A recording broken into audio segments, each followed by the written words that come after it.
यहाँ से अब मुझे स्टार्ट करना है। तो जितने YouTube के लोग हैं आपका भी मैं बहुत बहुत स्वागत करता हूँ। आप लोग बड़ी तादाद में मेरे वीडियोस को देखते हैं।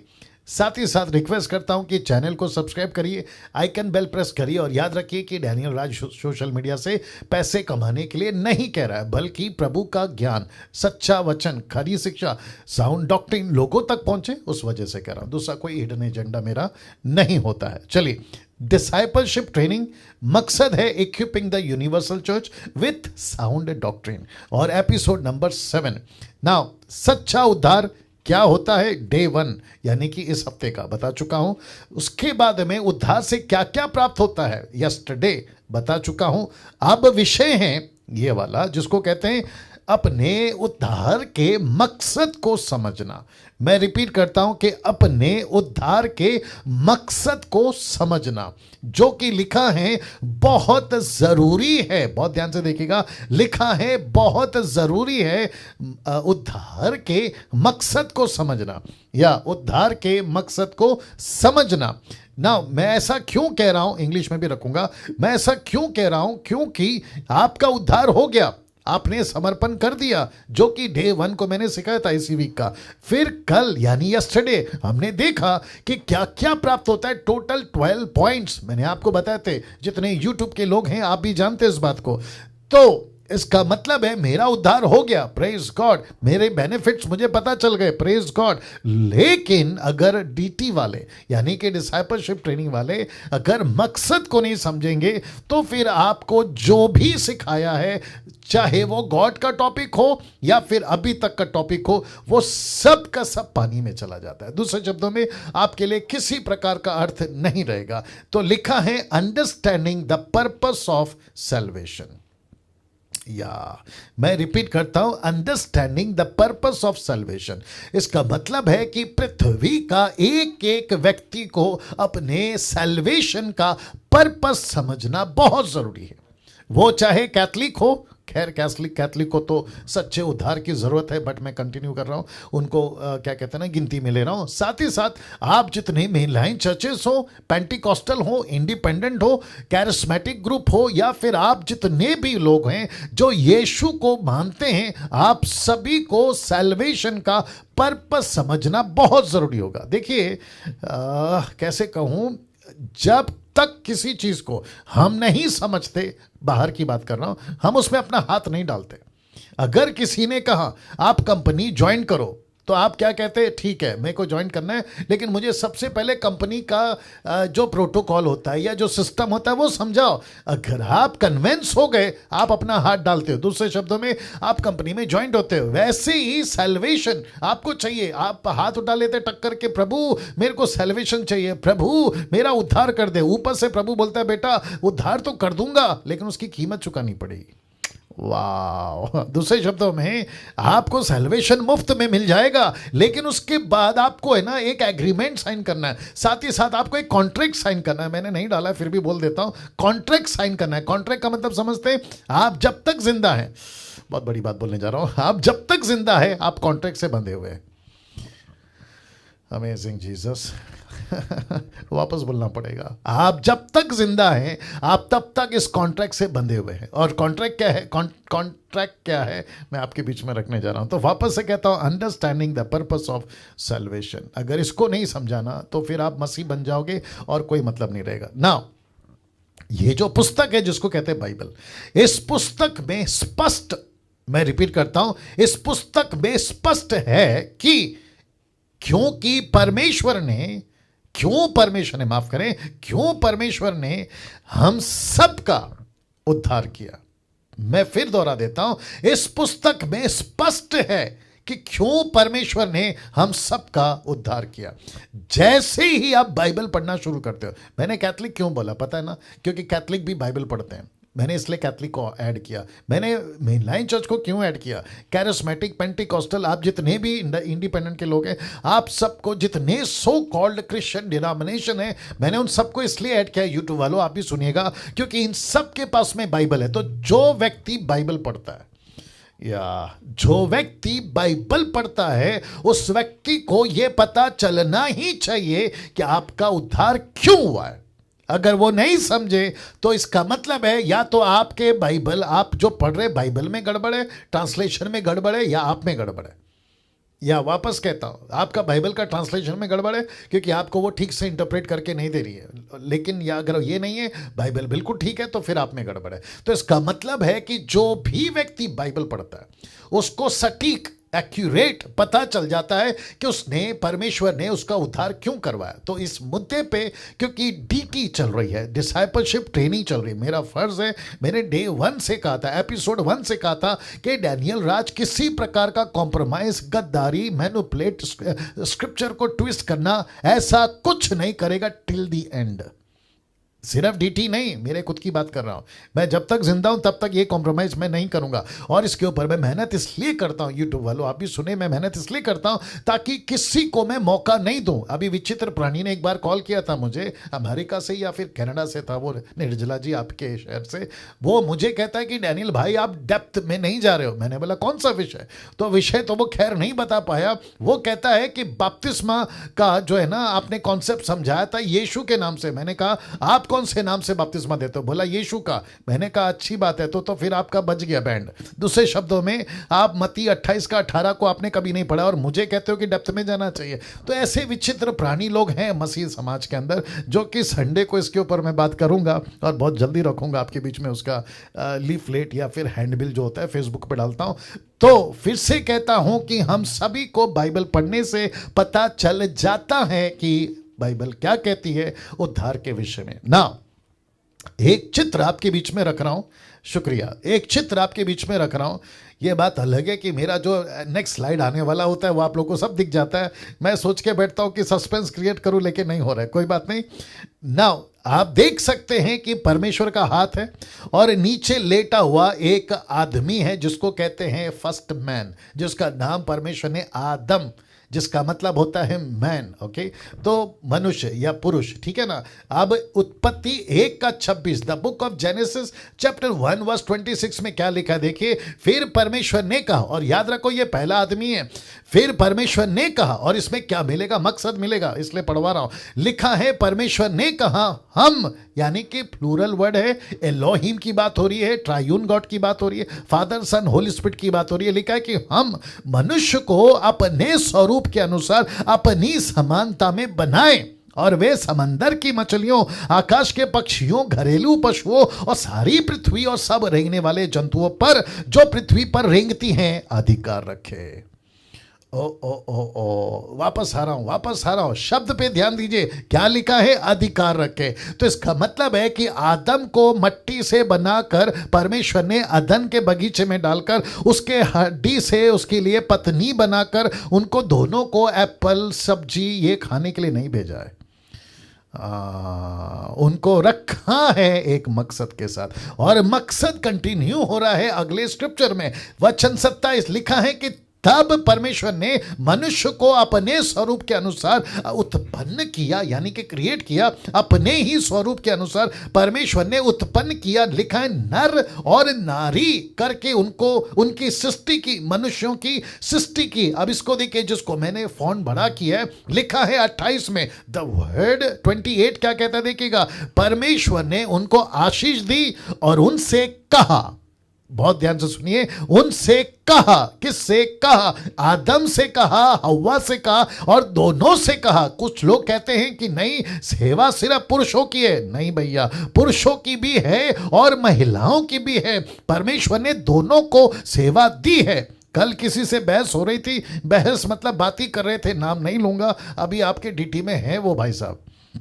ओके, तो वो कह रहे थे कि परमेश्वर कैसे अपनी बाइबल को जो है पुरुषों को लिखता है। तो मैंने कल कहा था कि बाइबल आपके हिसाब से नहीं लिखी गई है, आप अपने हिसाब से पढ़ोगे माथा खराब हो जाएगा। परमेश्वर के हिसाब से लिखिए, परमेश्वर के हिसाब से पढ़ो तो माथा ठिकाने पे रहेगा, नहीं तो गई भैंस पानी में। तो लिखा है नर और नारी दोनों को कहा है, परमेश्वर ने दोनों को आशीष दी है। किसी का बाप इसको झुटला नहीं सकता कि परमेश्वर ने आशीष सिर्फ पुरुष को दी है। बहुत ध्यान से देखिए, दोनों को बनाया, दोनों को आशीष दी, और क्या कहा देखिए, उनसे कहा फूलो और फलो।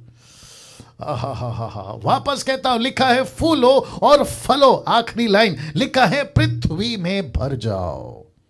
तो पुरुष को भी कहा फूलो फलो, पुरुष को भी कहा पृथ्वी में भर जाओ, स्त्री को भी कहा फूलो फलो, और स्त्री को भी कहा अधिकार में रखो और भर जाओ। अब ये मूर्ख लोग हैं जो महिलाओं से उनको परहेज है, मुझे नहीं पता क्यों। लिखा है उसको अपने वश में कर लो, तो पुरुष को भी कहा वश में कर लो, स्त्री को भी कहा वश में कर लो। समंदर की मछलियां तथा आकाश के पक्षियों और पृथ्वी पर रेंगने वाले सब जंतुओं पर अधिकार रखो। रिपीटेड, सेकेंड टाइम रिपीट किया है। आप देख सकते हैं कि वचन 27 में लिखा है, और फिर आप देख सकते हैं वचन 28 में भी लिखा है अधिकार में, माफ करें 26 में भी लिखा है अधिकार, और 28 में भी लिखा है अधिकार।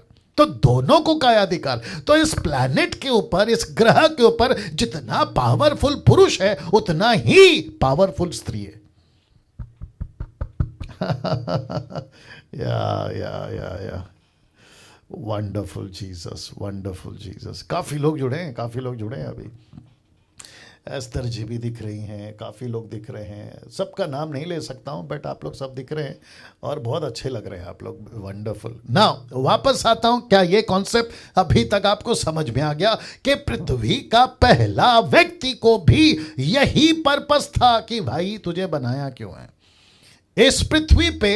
कैसे बताऊं, एक भी बच्चा, वो चाहे लाखों में बच्चे पैदा होते हो, एक भी बच्चा बिना पर्पस के पैदा नहीं होता। यस और no? Of course yes.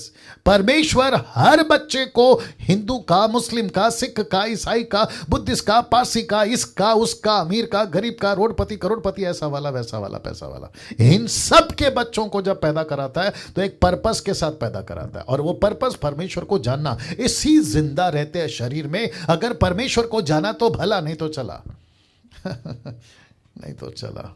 Okay, now अगला चित्र, खैर आप लोग देख ही लिए होंगे। अगला चित्र है ये वाला, जो कि आप देख सकते हैं कि यीशु है। मेरी जितनी कोशिश होती है मैं इमेजेस को रखता हूं ताकि मेरे मैसेजेस को आपके दिल के अंदर उतार सकूं। इसका सहारा इसलिए लेता, अन्यथा बाकी कोई दूसरा अर्थ ना निकाले, ठीक है ना। लिखा है, माफ करें, देख लीजिएगा, एक चित्र है जिसके अंदर आप देख सकते हैं कि पतरस के साथ में यीशु मसीह की पहली मुलाकात, इसको कहते हैं फर्स्ट इनकाउंटर जीसस का पीटर के साथ। और गजब का इनकाउंटर है। अगर मैं पतरस होता, मेरा पहला प्रश्न यही होता, प्रभु जी जब इतनी मछली पकड़कर देनी ही थी, मतलब मछली पकड़कर देकर उसको छोड़नी ही थी, तो फिर मछली पकड़कर दिया क्यों? वापस आता हूं, कुछ लोग नहीं समझे शायद, क्योंकि पतरस पूरी रात मेहनत किया, एक भी मछली नहीं पकड़ा, लेकिन जब मछली पकड़ा, पूरी जाल फट रही थी, इतना पकड़ा, तो यीशु बोलता है उसको छोड़ और मेरे पीछे आ। तो वही कह रहा हूं कि जब पकड़कर देखकर उसको छोड़ना ही था तो फिर पकड़वा कर दिया क्यों? अगर मैं पतरस होता तो ये प्रश्न करता। खैर वो बात अलग है कि पतरस ने भी शायद कभी ना कभी पूछा होगा कि प्रभु जी इतनी सारी मछलियां पकड़कर दी क्यों, लालच क्यों ला दिया, है ना, अच्छा खासा बिजनेस करके पैसे कमा लेता, बात अलग है। वापस आते हैं, जीसस ने कहा बेटा तुझे एक चीज बताता हूं। बोला क्या? आपके बीच में रख रहा हूं। लिखा है उसने कहा मेरे पीछे चले आओ तो मैं तुमको मनुष्यों के पकड़ने वाला बनाऊंगा। तो पहले पीटर क्या था? Fishers of fish. वापस बोलना पड़ेगा, पहला पीटर क्या था? Fishers of fish. अभी पीटर क्या है? Fishers of man. सी क्या डिफरेंस है? पतरस को नहीं समझ में आया, इतनी मछली पकड़कर दी तो छोड़ दी क्यों? तो यीशु कहता है कि बेटा ये एक एग्जाम्पल था, ये अपोक्लिप्टिक था, तेरे को बताता हूं, जैसे तू मछली पकड़ेगा ना, वैसे एक दिन तू 3000 को एट अ टाइम पकड़ेगा। क्या बात है, क्या बात है, राइट और नो, राइट और नो। या एजरा पंडारी, एजरा पंडारी जी कौन है? या एजरा पंडारी साहब थोड़ा मूवमेंट करिए, thank you thank you thank you, थोड़ा मूवमेंट करिए। या मैं कल से बोल रहा हूँ, पहले दिन से बोल रहा हूँ, आपको जब कोई पंच लाइन मिलती है ना, देखो बाकी लोग थोड़ी ना ऐसे ही, उनको पैसे थोड़ी दिए ताली बजाने के, है ना, वो सब आप जानते हैं ना कि पंच लाइन आई है, कुछ गजब की चीज़ आई है। मैं वापस कहता हूँ, डे 1 पे बोला था, अमिताभ बच्चन शाहरुख खान की थोड़ी ना बात कर रहा हूँ, जिसने दुनिया बनाई है ना, मैं उसकी बात कर रहा हूँ। तो आपका जो रिएक्शन है ना, वो जब आता है ना तो बड़ा अच्छा लगता है। हाँ, अभी अभी थोड़े चेहरे हंस रहे हैं, अभी भी कुछ लोग बैठे हैं ऐसे, जैसा लगता है कि उनके सर पे बहुत सारा कर्जा है, मुझे नहीं पता ऐसा क्यों बैठे हैं, बट कोई बात नहीं, आपकी मर्जी। मेरा काम है बोलना। ओके, वापस आते हैं। पतरस को पता चल गया था कि ये जो आकर खड़ा है मेरे सामने, ये कोई तो गजब का व्यक्ति है, इसलिए यीशु मसीह के पीछे उसने सब कुछ छोड़ा और यीशु के पीछे चला गया। ना पतरस की बात मैंने यहां पे क्यों की, क्योंकि पतरस, वाह मजा आएगा, ले लो, पतरस यीशु के मिनिस्ट्री का पहला बिशप था। बिशप बोलो, रेवरेंड बोलो, पास्टर बोलो, अपोस्तल बोलो, आपको जो बोलना है बोलिए। गजब का व्यक्ति जिसको कहते हैं पीटर, जिसको कहते हैं पतरस, इस व्यक्ति को परमेश्वर ने गजब की तरीके से इस्तेमाल किया ना। अगला चित्र मैं आपके बीच में रख रहा हूं, यह वही पतरस अभी भी बीच में खड़ा है, आप फोटो देख लीजिएगा। और यीशु ने प्रेरितों की किताब उसका 1:8 में, परंतु जब पवित्र आत्मा तुम पर आएगा तब तुम सामर्थ्य पाओगे, यरूशलेम, सारे यहूदिया, समरिया में, पृथ्वी के छोर तक मेरे गवाह बनोगे। ये क्या है?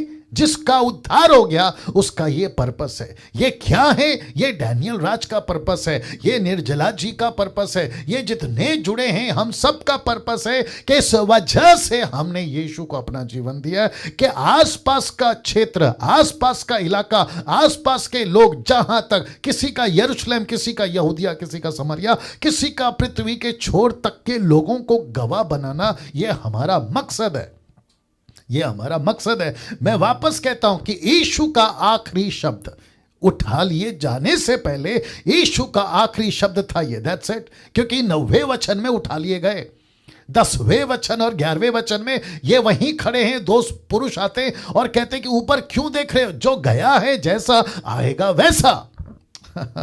वापस कहता हूं, जो गया है जैसा आएगा वैसा, लेकिन क्या करना है, तुम जाकर उसका काम करो। और हम सभी जानते हैं कि उसके बाद में जो मसीहत बढ़ी है ना, ये इसी लोगों की वजह से बढ़ी है जिसको अभी यीशु छोड़कर ऊपर जा रहा है। आप फोटो देख लीजिए। और यीशु का शब्द इतना सटीक था, मैं रखूंगा, यीशु का शब्द इतना गंभीरता से लिया, यीशु के आदेश को इतनी तगड़ी तरीके से लिया। यूट्यूब वालों आप भी सुनिएगा कि इन सभी ने गजब का काम किया है। पहली सदी की बात कर रहा हूं और जिसमें पीटर आपका शामिल है। मैं पीटर को वापस लाऊंगा, लेकिन यह चित्र देख लीजिए, अगर आपको दिख रहा होगा, एक लड़का है, एक व्यक्ति है जो क्रॉस पहना हुआ है, जिसको मैं आपके बीच में रख रहा हूं। लिखा है wearing cross on your neck, but not a crucified Christ in your heart. मैं फिर रिपीट करता हूं, wearing cross on your neck, but not a crucified Christ in your heart. आपके गले में क्रूस है, लेकिन आपके दिल में वो मसीहा नहीं है जो क्रूसित हुआ था या क्रूसिफाइड हुआ था। अब आप सोच के देखिए, ऐसे क्रिश्चियंस, गुस्सा आएगा कुछ लोगों को, आने दो, कुछ नहीं कर सकते, शैतान को ही गुस्सा आता है, आगे तो बढ़ना पड़ेगा, राइट। यीशु का क्रूस लेना है या क्रूस गले पे लटकाना है या क्रूस पे चढ़ा यीशु को अपने दिल में लाना है, मेरा प्रश्न है। एग्जैक्टली आप लोग अपने अपने जगह पे, आप लोग अपने अपने तरीके से जवाब दे रहे, अप्रिशिएट इट। मैं यहां से आप सभी को कहना चाहता हूं कि गले पे क्रूस लटकाने से कुछ नहीं होगा, लेकिन जो क्रूस पे लटका है ना, उसको अपने दिल में लाना होगा। क्योंकि जब यीशु अंदर आएगा तो जो अंदर है वही तो बाहर आएगा। यीशु ने क्या कहा, जो अंदर है वही बाहर आएगा, इज़न्ट इट? तो आप अंदर यीशु को भरो, यीशु की बातों को भरो, तो अंदर से क्या निकलेगा? यीशु निकलेगा। मैं वापस कहता हूं, क्रूस लटकाना, मैं रिपीट करता हूं, क्रिस्टल क्लियर स्टेटमेंट दे देता हूं, मैं रिपीट करता हूं, क्रिस्टल क्लियर स्टेटमेंट दे रहा हूं कि क्रूस नहीं पहनना है। मैं रिपीट करता हूं, क्रूस नहीं पहनना है, क्रूस का सहारा नहीं लेना है। क्रूस से यीशु, माफ करे, शैतान नहीं डरता। जितना क्रॉस पहनोगे 4-5 और आएंगे साथ में। आपका लकड़ी का क्रूस, प्लास्टिक का क्रूस, सोने का, चांदी का, डायमंड का, आप दुनिया का जितना भी महंगा क्रूस उठा के लेके आओ। पास्टर जी आपको नहीं पता, ये पूर्वजों का क्रूस है। अच्छा, तेरे पूर्वज जिधर गए थे वही वहीं जाएगा। ये तो हमारे अंकल का क्रूस है, ये हमारे नाना का क्रूस है, आपको नहीं पता, ये तो थोमा के जमाने का क्रूस है। नमस्ते भैया आपको। पहली सदी के, मैं किसी से बात कर रहा था, मैं वक्त का ख्याल रखूंगा, पहली सदी में आपको पता है पतरस, पौलुस, स्टीफन, पॉल, इन सभी ने क्रूस का सहारा नहीं लिया था। अपने गले पे किसी प्रकार का क्रूस पहन के। पास्टर डैनियल, आपको कैसे पता चला? बाइबल पढ़ने से पता चलता है ना भैया, थोड़ी सी बातें पता चल जाती है ना। आज बहनें बहुत है आजकल। तो एक एग्जांपल दे देता हूँ, आपका कुकर का चावल, आजकल तो खैर कुकर में चावल पकता है, 2 सीटी 3 सीटी मैं भी कभी कभी बना लेता हूँ, पता चल जाता है कि चावल पक गया। लेकिन एक वक्त था आपके पास कुकर नहीं होता था, तो आप क्या करते थे? आप बर्तन में चावल को उबालते थे, और चावल पका या नहीं पका है, ऊपर का 2 दाना उठा लेने से और उसको ऐसे ऐसे करने से पता चल जाता कि चावल पक गया। तो वैसी तो बात है ना, हमको पूरा चावल थोड़ी ना पीसना है। ऊपर से ही पता चल जाता है कि इनका लाइफस्टाइल कैसा था। किसका? पीटर का, पॉल का, स्टीफन का, एंड्रू का, फिलिप का, ये जॉन का। ये सारे के सारे क्रूस पे चढ़ाए हुए मसीह का प्रचार करते थे, क्रूस का नहीं। डंके की चोट पे बोलता हूं। तो किसी भी प्रकार का डिसाइपलशिप ट्रेनिंग है, डीटी चल रहा है, इसलिए सख्ती से बात कर रहा हूं। अगर ये कोई और मीटिंग होता तो शायद इतना नहीं बोलता, क्योंकि ये डिसाइपलशिप ट्रेनिंग है। और यहां पे मैं ग्रीक वर्ड है डिडास्का, टीचिंग दे रहा हूं। यूट्यूब वालों, आपको भी सुनना होगा। किसी भी प्रकार और एक आ गया, बोल देता हूं। आजकल शायद दूसरा दिन है कैथलिक वालों के हिसाब से, आज दूसरा दिन है जिसको कहते हैं ऐश वेडनेसडे या लेंथ डे, जो कि 40 दिन का फास्टिंग चल रहा है। अभी मुझे नहीं पता कि ये कॉन्सेप्ट कहां से लाए, ये बाइबल में नहीं है। पहली बात, सीधी बात है, बाइबल में नहीं है। तो जितने डीटी वाले हैं और जितने यूट्यूब पे मुझे सुनते हैं, या आप लोग जो मेरी टीचिंग को फॉलो करते हैं, आप सभी को बता दूं कि किसी भी प्रकार का ऐश वेडनेसडे, लेंथ डे, ये डे, वो day, good day, bad day नहीं करना है।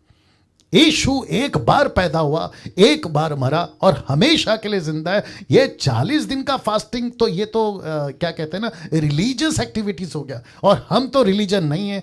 अगर आपने कहा कि मैं रिलीजन हूं, मैं क्रिश्चियन हूं, मैं क्रिश्चियनिटी को फॉलो करता, तो भैया तुम यीशु से काफी दूर हो, क्योंकि यीशु मसीह क्रिश्चियनिटी को बनाने नहीं आया है ना।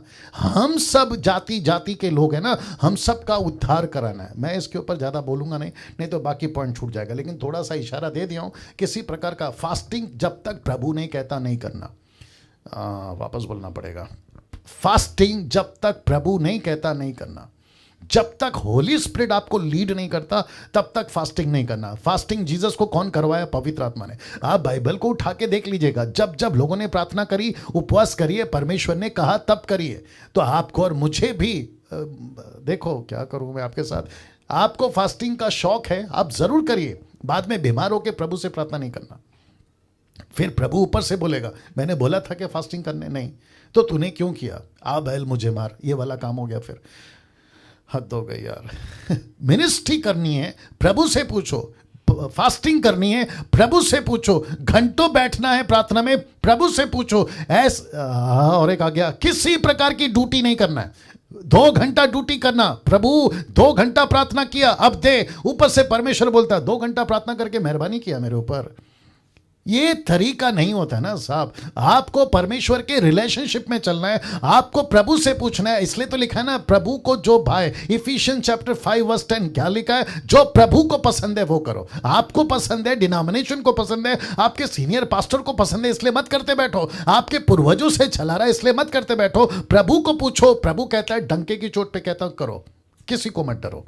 अच्छा है, करो, किसी को मत डरो। ओके, तो इसका मतलब है कि क्रूस नहीं पहनना है, wearing cross on your neck but not a crucified Christ in your heart. तो गई भैंस पानी में। अब इसको देखो, इसको देखो। एक सच्चा मसीही वो होता है जो प्रभु का अधूरा काम पूरा करे। या वापस आ रहा हूं, एक सच्चा मसीह वो होता है जो प्रभु का अधूरा काम पूरा करे। एक सच्चा मसीह। क्यों? लूका की किताब 14 का 27, लूक 14:27 क्या कहता है? देखो, जो कोई अपना क्रूस ना उठाए, मेरे पीछे ना आए, वह भी ना आए, वह भी मेरा चेला नहीं हो सकता। इसका मतलब है कि हम सभी को अपनी अपनी रिस्पॉन्सिबिलिटी को समझना बहुत जरूरी है। नाउ अब मुद्दे पे आ रहा हूं, क्या है उद्धार का मकसद? क्योंकि अब यहां से मेरी जो टीचिंग है डीटी की, वो थोड़ा डेप्थ में जाएगी, गहराई में जाएगी। कैसे हैं आइए देखते हैं। कोई नोट्स बना रहा है, आपकी मर्जी, आप लिखना चाहते हैं आपकी मर्जी, लेकिन आपको फिर से बता दूं, नोट्स बनाओ, कुछ भी करो, लेकिन आपका फोकस मेरी बातों पे होना चाहिए। क्योंकि अभी तक तक साइंस ने इतना टेक्नोलॉजी डेवलप नहीं किया है कि आप लिखे भी और सुने भी, क्योंकि जहां नजर दिमाग वहीं चलता है। चलिए वापस आते हैं। क्या है उद्धार का मकसद, माफ करें, क्या है उद्धार का मकसद, जो कि क्वेश्चन मार्क रखा है मैंने। मरकुस 16:16, आइए देखते क्या लिखा है।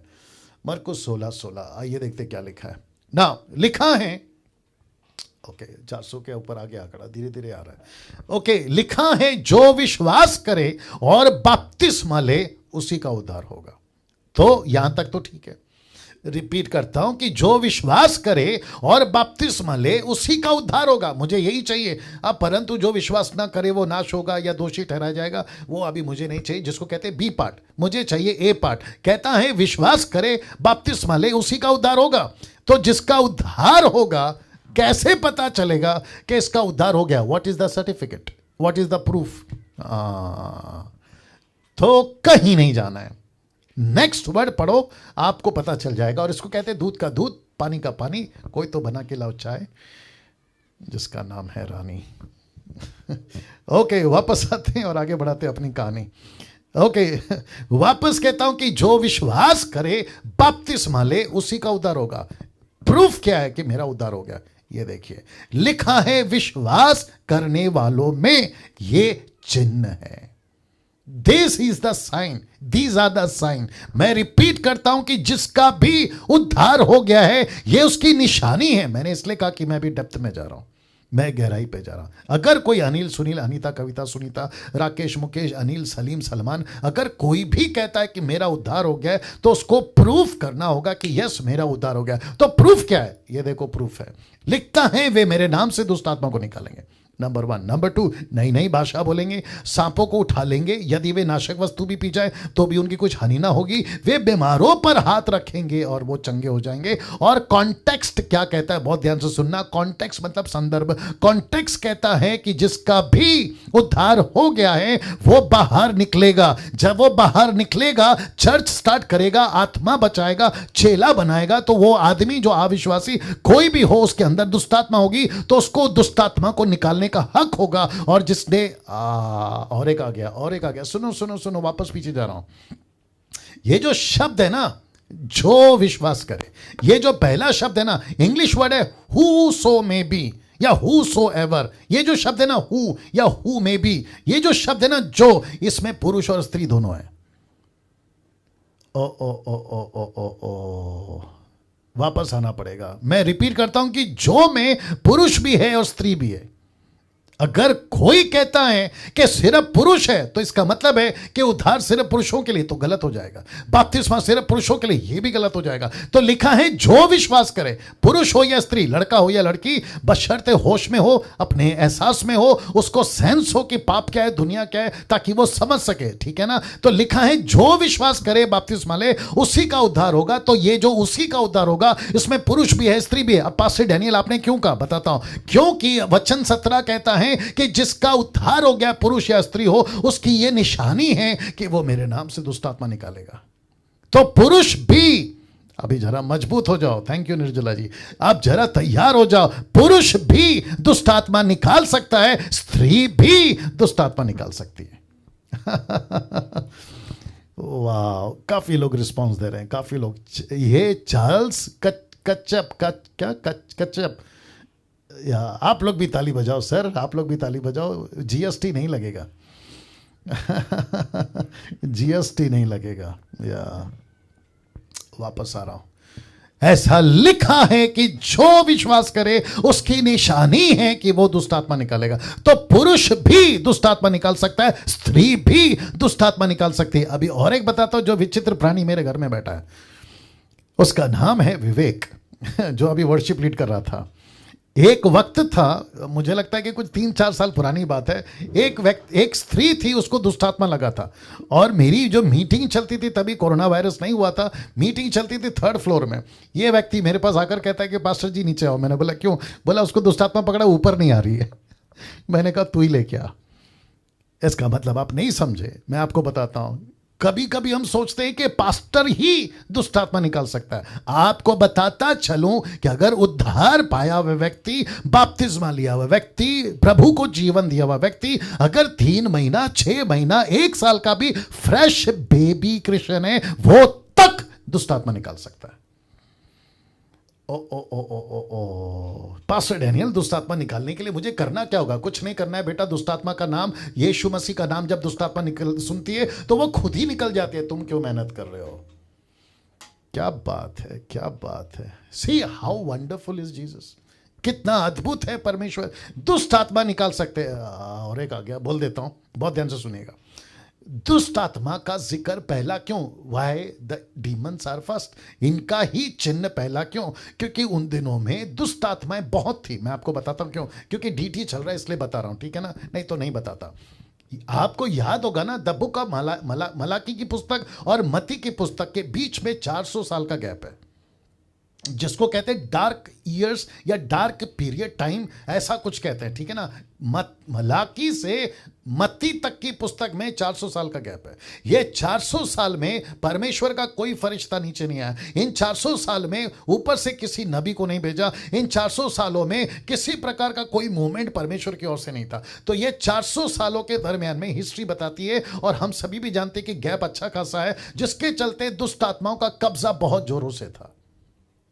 और जब यीशु नीचे आए मिनिस्ट्री करने के लिए, और आप सभी को पता है कि यीशु मसीह ने लाखों की तादाद में दुष्ट आत्माओं को निकाला है मनुष्य के अंदर से, जिसका रिकॉर्ड आप सभी को पता है कि यूहन्ना की किताब उसका 21वां अध्याय वचन 25 से पढ़ ले। बहुत सारे चमत्कार जो यीशु के रिकॉर्ड नहीं किए गए। इसका मतलब क्या है? दुष्ट आत्मा तब भी थी, दुष्ट आत्मा अब भी है। तो दुष्ट आत्माओं को पता है। मैंने शायद कल या परसों कहा था कि कुत्ता भौंकता है, आपको लगता है कि वो आपको डरा रहा है, दरअसल में वो खुद ही डरा हुआ है।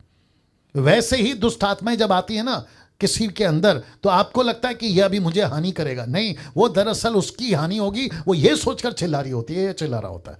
आप सभी को, या थैंक यू, आप सभी को एक ही शब्द बोलना है, निकल जाए यीशु के नाम से। That's it. और एक एग्जांपल आ गया, दे देता हूं, आपको अच्छा लगेगा। सोचिए आपके शोल्डर पे या आपके शर्ट पे या कहीं पे भी कचरा गिरा है, तो आप क्या करते हो? आप उसको कैसे कहते हो? एक काम करो यार, प्लीज चले जाओ, मेरे को मेहरबानी करो, ऐसा बोलते हो? या फिर आप ये अपनी उंगली लेते हो और आप ऐसा करते हो? दुष्ट आत्मा ऐसी है, कचरा है ना वो, आप उसको, अभी क्या करूं, और एक आ गया। यूट्यूब वालों तुम भी सुनो, आपने कभी कभी कुछ प्रचारकों को देखा होगा जिसके अंदर दुष्ट आत्मा लगी होती है ना, उसको आगे बुलाते हैं, उसको स्टेज पे चढ़ाते हैं, उसके आगे माइक रखते हैं। कहां से आई, कितने दिन से है, तेरा नाम बता, क्या खाएगी, क्या पिएगी, तूने रेस्टोरेंट खोल के रखा है। सी, और ये सब तमाशे के बाद में फिर कहते हैं जाने का क्या लेगी? तो दुष्ट आत्मा कहती जब आने का नहीं ली तो जाने का क्यों लूं? आ रही है ना बात समझ में? ये सारा का सारा टाइम पास क्यों?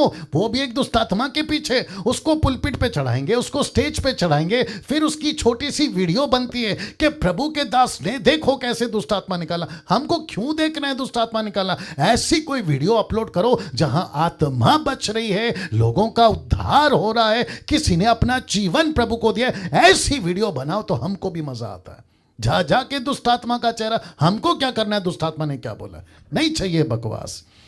वापस आता हूं, जिसका भी उद्धार हो गया है उसकी निशानी है, पुरुष हो या स्त्री हो, वो दुष्ट आत्मा निकालेंगे। फिर लिखा है नई नई भाषा बोलेंगे। इसका मतलब क्या है? इसको कहते हैं ग्रीक में ग्लोसा। ग्लोसा का मतलब है उनकी लोकल लैंग्वेज में वो प्रचार करेंगे। पुरुष हो या स्त्री सब प्रचार करेंगे। सांपों को उठा लेंगे। इसका कनेक्शन ब्लैक मैजिक से। और याद रखो, जब बाइबल का टॉपिक आएगा तो मैं आपको बताऊंगा कि यीशु मसीह के बातों में साइन वर्ड्स होते थे, साइन वर्ड्स या फिर ऐसा कुछ छिन्न शब्द होते थे, जैसे कि दुष्ट आत्माओं को उसने चिड़िया बोला है, दुष्ट आत्माओं को उसने बिच्छू बोला है, शैतान को उसने सांप बोला है। लेकिन शैतान सांप नहीं है ना, दुष्ट आत्मा चिड़िया नहीं है ना, दुष्ट आत्मा बिच्छू नहीं है। लेकिन ये यीशु का लाइफस्टाइल था, ये यीशु की लैंग्वेज थी, लाइफस्टाइल, लैंग्वेज जो भी बोलना चाहो, ये ऐसा था। तो उसको भी हम स्टडी करेंगे जब बाइबल का टॉपिक आएगा तब। लेकिन अभी से बता दूं कि लिखा है सांपों को उठा लेंगे, मतलब जादू टोना। और आपको पता होगा कि मूसा के भाई हारून ने लकड़ी फेंकी, सांप बनी। जादूगर ने भी लकड़ी फेंकी, या सांप बनी, ये किसको इंडिकेट करता है? जादू टोना, जादू टोना। तो यीशु कहता है कि भाषाओं में बात करोगे, अगर किसी इलाके में गए उनके लैंग्वेज में प्रचार करते करते वहां कोई जादूगर होगा, जैसे फिलिप को एक जादूगर मिल गया जिसका नाम था साइमन, लेकिन परमेश्वर का दास फिलिप उससे भयंकर निकला। उसने कहा नमस्ते, सरेंडर करता हूं क्योंकि तेरा परमेश्वर मेरे जादू के परमेश्वर से ज्यादा महान है। क्या बात है। और जिसके चलते उसने अपना जीवन प्रभु को दिया। तो सांपों को उठा लेंगे, यदि वे नाशक वस्तु भी पी जाएं तो भी कुछ उनकी हानि नहीं होगी। नाशक वस्तु का भी कनेक्शन जादू टोना से, क्योंकि आजकल भी और तब भी बहुत सारा कनेक्शन ऐसा कुछ मिला देते हैं, खा लेते हैं, और फिर क्रिश्चियंस, अरे यार आज क्या हो रहा है मेरे साथ, और एक आ गया। सुनो सुनो सुनो, कुछ लोग कहते हैं कि पास्टर डैनियल, अगर दुष्टात्मा जहां लगी है, अगर हम वहां पहुंच गए तो वो क्या दुष्टात्मा हमारे अंदर घुस जाएगी उसके अंदर से निकल के? हद हो गई यार, कैसे ही जाएगी तुम्हारे अंदर? तुम्हारा शरीर परमेश्वर का मंदिर है, परमेश्वर का आत्मा तुम्हारे अंदर रहता है। अच्छा, कुछ लोग ये भी कहते हैं कि बच्चों को दूर रखो, महिलाओं को दूर रखो, देखो अभी दुष्टात्मा निकल के कहीं बच्चों में ना चला जाए। यार हद हो गई, तुम्हारे बच्चे मसीह के बच्चे हैं, तुम्हारे बच्चे प्रभु के बच्चे हैं, उनके अंदर कैसे चले जाएगी? कॉमन सेंस है ना? तो ऐसा किसी भी चीज से नहीं डरना है, और ऐसे किसी भी क्या कहते हैं ना, डॉक्ट्रिन को फॉलो नहीं करना है। तो मैं बात कर रहा था नाशक वस्तु, आपको कुछ भी हो जाए, परमेश्वर का आत्मा आपके अंदर है, परमेश्वर आपके अंदर है, ऐसे किसी भी चीज से आपकी हानि नहीं होगी। पास्टर डैनियल, ये किसका स्टेटमेंट है? आप ठीक ठीक से देख लो ना, ये यीशु का स्टेटमेंट है। देखो वापस पढ़ता हूं, लिखा है उनकी कुछ हानि नहीं होगी। तो कौन कह रहा है? यीशु कह रहा है। जब खुद यीशु कह रहा है उनको कुछ नहीं होगा, तो फिर आपको डरने की क्या जरूरत है बताइए ना? फिर कहते हैं वे बीमारों पर हाथ रखेंगे और वो चंगे हो जाएंगे। अब प्रश्न उठता है, ये कौन है? आज पोस्टमार्टम होगा थोड़ा सा, मुझे नहीं पता कहां कहां तक बात जाएगी, लेकिन इसको खूब शेयर करो, ठीक है ना? ये बीमार कौन है जिस पर हाथ रखोगे और वो चंगा हो जाएगा? ये बीमार कौन है? तो ऊपर से लेके नीचे तक 17 वचन को कॉन्टेक्स्ट में पढ़ोगे तो पता चलेगा कि ये वो बीमार है जो अविश्वासी है, ये वो बीमार है जिसको यीशु नहीं मिला, ये वो बीमार है जिसने सत्य को नहीं जाना, ये वो बीमार है जिसका उद्धार नहीं हुआ। और तुम वहां पहुंच गए, तुम्हारा उद्धार हुआ है क्योंकि तुमने मकसद को समझा, ये तुमको मिला, और तुमने कहा कि यीशु को जब तुम विश्वास करोगे, परमेश्वर का मैं दास हूं, आगे आओ, मैं तुम्हारे ऊपर हाथ रखकर प्रार्थना करता हूं, और परमेश्वर उसके साथ ये चमत्कार करेगा। आगे बताऊंगा क्यों, इसी कॉन्टेक्स्ट में, क्योंकि उसको वचन को दृढ़ करना है। मैं रख रहा हूं, मैं वापस आऊंगा। लिखा है वचन 19 में, मरकुस 16 का 19, मैं उसी हिस्से में हूं, याद रखो यूट्यूब वालों, आप भी समझिएगा। लिखा है निदान, प्रभु यीशु उनसे बातें करने के बाद उठा लिया गया, स्वर्ग पर जाकर बैठ गए, उठा लिया गया, परमेश्वर की दाहिनी हाथ में बैठ गए। बाप रे, बहुत ध्यान से सुनो। परमेश्वर की दाहिनी हाथ में क्यों बैठा है? परमेश्वर की दाहिनी हाथ में क्यों बैठा है? इब्रानियों किताब उसका 7 का 25 कहता है, इसलिए जो उसके द्वारा परमेश्वर के पास आते हैं वह उनका पूरा पूरा उद्धार कर सकता है, क्योंकि वह उनके लिए विनती करने को सर्वदा जीवित है। ओ ओ ओ ओ ओ ओ, इसका मतलब है कि पास्टर डैनियल, यीशु मसीह ऊपर इसलिए बैठा है, वो भी पिता के दाहिने हाथ में। वचन 19 कहता है, मरकुस 16:19, क्योंकि वो जिसका उद्धार होगा वो परमेश्वर से प्रार्थना करने के लिए बैठा है कि प्रभु जिसको अभी अभी वचन मिला है उसके पाप क्षमा कर। तो पिता पूछेगा क्यों? तो यीशु कहता है, ये देखो मेरा लहू, ये देखो मेरा लहू, भारत के पाप को माफ कर, नेपाल के लोगों को माफ कर, पाकिस्तान के लोगों को माफ कर, Africa, America, Japanese, European country के लोगों को माफ कर, हिंदू को, मुस्लिम को, सिख को, ईसाई को माफ कर। बोला क्यों? क्योंकि मैं बैठा ही हूं आपके बगल में, ताकि जब जब कोई डैनियल, जब जब कोई निर्जला, जब जब कोई एस्तर, जब जब कोई पास्टर पॉल, या फिर आप जितने लोग देख रहे हैं यूट्यूब वालों, आप भी जब जब किसी को सुसमाचार सुनाते हो तो उसका उद्धार होगा, और जब उसका उद्धार होगा तो यीशु उसको बैठा है स्वीकार करने के लिए। क्या बात है, क्या बात है। See how wonderful is this. तो इसका मतलब है ये है असली क्रिश्चियनिटी, इसको कहते हैं सच्चा उद्धार, इसको कहते हैं पहली सदी में यही चलता था। लेकिन आजकल सब गड़बड़ है साहब। मैं आपको बताता हूं गड़बड़ क्या है, क्योंकि मुझे आगे भी जाना है और आपको बहुत सारी बातें बताना है। आपका जो क्या बोलते हैं ना, डेटा, जीबी, फोन का जीबी होता है ना, मेमोरी कार्ड, मुझे नहीं पता कितना है, लेकिन अगर आत्मिक जीबी छोटा है तो फिर बहुत सारा स्टॉक आ रहा है, आप कैसे संभालोगे मालूम नहीं। तो अपनी जीबी बढ़ाओ, अपना डेटा बढ़ाओ, आत्मिक डेटा बढ़ाओ, ठीक है ना, उसको ले लो। मेरी मुसीबत है कि मैं रुक नहीं पाता हूं, है ना, जो आता है देना पड़ता है, ठीक है ना। तो वापस से कहता हूं कि यीशु बैठा है पिता के पास में, क्यों? एक ही मकसद के साथ, और वह है आपकी उद्धार की, जिसका उद्धार होता है उसको स्वीकार करने के लिए, प्रार्थना करने के लिए बैठा है ना। मैं आपको इसमें एक और पॉइंट ऐड कर देता हूं। कुछ लोग कहते हैं कि प्रभु मेरी नहीं सुनता। ऑफ कोर्स नहीं सुनेगा। तुम कहोगे प्रभु पिज्जा खाना है, बर्गर खाना है, प्रभु मेरे को गाड़ी खरीद के दे, बंगला खरीद के दे, मेरे को 1 BHK 2 BHK। ऊपर से परमेश्वर बोलता है बेटा सॉरी, ऐसी प्रार्थना मेरे पास कभी नहीं पहुंचती। अगर तू ये कहेगा मेरे पड़ोसी का उद्धार कर दे, मेरे गांव का उद्धार कर दे, मेरे दोस्त का उद्धार कर दे, मेरे परिवार का उद्धार कर दे, यीशु कहता है आमीन आमीन। वाह, सी हाउ वंडरफुल। तो इसका मतलब है कि यीशु उनसे बात करने के बाद परमेश्वर के दाहिने बैठ गया। क्यों? अभी वचन 20 देखो, अब कनेक्शन आ रहा है, क्योंकि बीमारों पर ठीक करना है ना, बीमारों को ठीक करना है ना। कौन से बीमार? अविश्वासी बीमार। लिखा है उन्होंने निकल कर हर जगह प्रचार किया। मैंने इसको अंडरलाइन क्यों किया है? क्योंकि इनको पता था कि यीशु ने कहा यरूशलेम, यहूदिया, समारिया और पृथ्वी के छोर तक, तो हर जगह प्रचार करना है। तो लिखा है हर जगह प्रचार किया। मैं रिपीट करता हूं, हर जगह प्रचार किया। इसका मतलब है इन्होंने कोई भी पर्टिकुलर कोई चीज को नहीं देखा, यहां नहीं वहां, वहां नहीं या नो। लिखा है हर जगह प्रचार किया, जो मिलता गया प्रचार किया। आपको भी, जब हम तीसरे लेवल पे आएंगे जिसको कहते हैं इंपावरमेंट, तो टॉपिक होगा ग्रेट कमीशन। मैं रिपीट करता हूं, टॉपिक होगा ग्रेट कमीशन। और मेरी पूरी कोशिश होगी कि जो ग्रेट कमीशन का एक बहुत बड़े परमेश्वर के दास हैं जो चलाते हैं, कोशिश होगी मैं उनको लेकर आऊं जूम पर, और एक सेशन उनके द्वारा आपसे मैं बात करवाऊंगा। गजब का बात करते हैं, अमेरिकन है वो, गजब का बात करते हैं, ठीक है ना। कोशिश होगी मेरी, not a promise word, okay. तो वापस आता हूं कि हर जगह प्रचार किया। और जब ये प्रचार कर रहे थे, बहुत ध्यान से सुनना, हाँ, जब ये प्रचार कर रहे थे तो लिखा है प्रभु उनके साथ काम कर रहा था। ओ ओ ओ ओ ओ ओ ओ ओ। तो इसका मतलब है, बहुत ध्यान से सुनना, अभी गुस्सा आएगा आप लोगों को, आने दो, कुछ नहीं, गुस्सा तो शैतान को ही आता है ना। इसका मतलब है कि प्रभु सबके साथ काम नहीं करता। मैं पॉज ले रहा हूं आपको थोड़ा हजम करना है इसको, आपको इसको थोड़ा हजम करना है। प्रभु सबके साथ काम नहीं करेगा।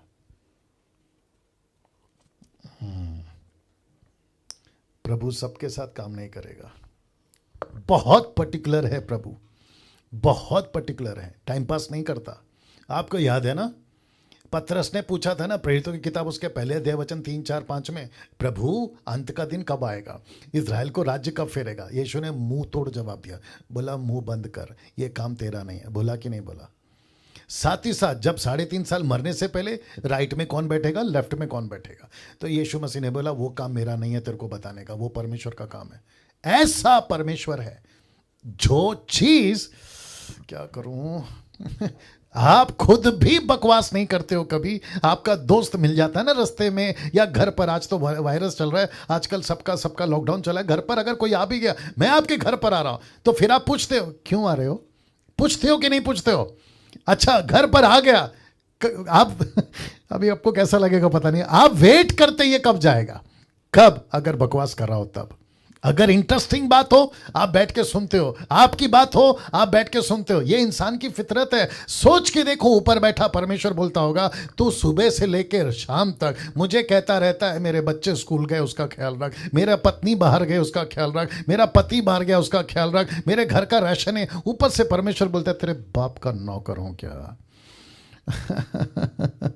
परमेश्वर कहता है जो मेरा काम है वो करेगा तो मैं तेरा काम करूंगा। सीधी बात, सीधी बात, मेरा काम कर मैं तेरा काम करूंगा, तू मेरा घर बना मैं तेरा घर बनाऊंगा। आपको पता है, मैं और एक बता देता हूं, कैसा लगेगा पता नहीं। परमेश्वर की सबसे अच्छी बात क्या लगती है मालूम है मुझे? 28 साल के मिनिस्ट्री में मैं समझ जाऊं, परमेश्वर कहता है डैनियल तेरे मांगने से पहले देने वाला परमेश्वर हूं। ओ वापस बोलूं, तेरे मांगने से पहले तुझे देने वाला मैं तेरा परमेश्वर हूं। तो मांग मांग कर अपनी आदत क्यों बिगाड़ रहा है?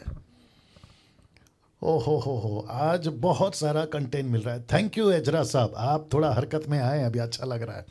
Thank you sir. वापस आता हूँ। परमेश्वर कहता है मांग मांग कर, क्या करूँ? और एक एग्जांपल है, आज आज आज आज ले लो, आपको नहीं, आज बर्दाश्त करना पड़ेगा, ठीक है ना। मेरा लड़का घर में जब उसको कुछ चीज नहीं मिलती है ना, वो तब मांगता है।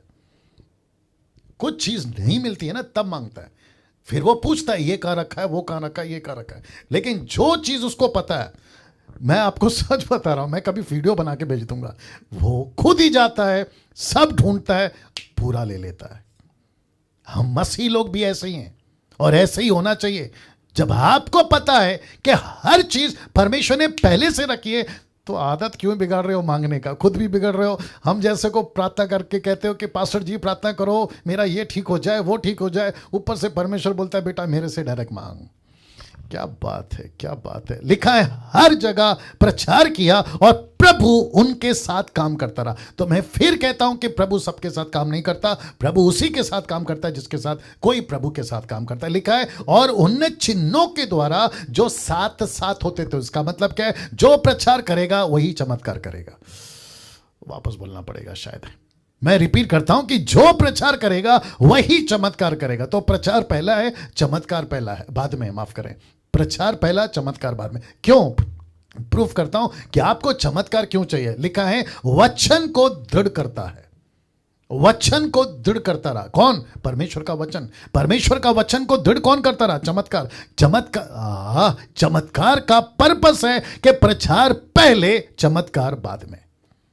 कितनी सिंपल चीज है। मुझे नहीं पता कि आजकल इतना कॉम्प्लिकेटेड क्यों कर दिया। तो मैं वापस आता हूं उस शब्द के ऊपर जहां पे लिखा है, कहां गया, आ गया, लिखा है बीमारों पर हाथ रखेंगे और वो चंगे हो जाएंगे। तो ये कौन से बीमार है? यूट्यूब वालों तुम भी सुनो, ये वो बीमार नहीं है जिसका 40 साल से प्रभु में जीवन है। ये वो बीमार नहीं है जो 10 साल से प्रभु में। ये वो बीमार नहीं है जिसको बाइबल मिल गया, यीशु मिल गया, पवित्र आत्मा मिल गया। ये वो बीमार है जिसको यीशु अभी तक नहीं मिला। तो यीशु कहता है ऐसे बीमारों पर जब तुम अपना हाथ रखोगे तो मैं उनको चंगा करूंगा। अब प्रश्न उठता है कि पास्टर डैनियल, जो क्रिश्चियंस हैं, जो 10 साल से 20 साल से, उनका क्या? अगर वो बीमार होते तो वो सीधा प्रभु से बोले, मुझसे क्यों बोले, दूसरों से क्यों बोले? प्रभु से बोले ना, क्योंकि वो तो प्रभु उनका बाप है। कल तो बताया ना, टोटल 12 बेनिफिट्स में से एक बेनिफिट बताया ना कि हम परमेश्वर के संतान हैं और वो हमारा अब्बा और पिता है।